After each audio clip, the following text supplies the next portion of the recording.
நீலகிரி மாவட்ட திராவிட முன்னேற்ற கழக தலைமையிடம் கேட்க சில கேள்விகள் உள்ளன. பதில் கிடைக்குமா? எங்களுக்குலாம் கரண்ட் கொடுக்க மாட்டாங்களாமா? என்ன மாதிரி நிறைய பேர் படிச்சிட்டு இருக்காங்க.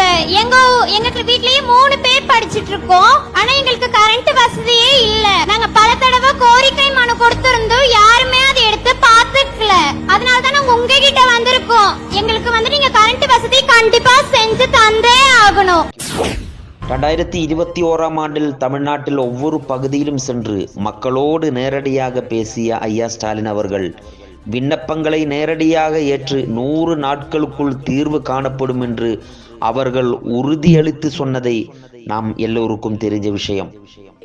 3 வருடங்களுக்கு முன் ஆமக்குளம் பகுதியில் சேர்ந்த தமிழரசி என்ற மாணவி ஐயா ஸ்டாலினிடம் எழுப்பிய பிரச்சனைக்கு இதுவரை என்ன நடவடிக்கை எடுக்கப்பட்டுள்ளது?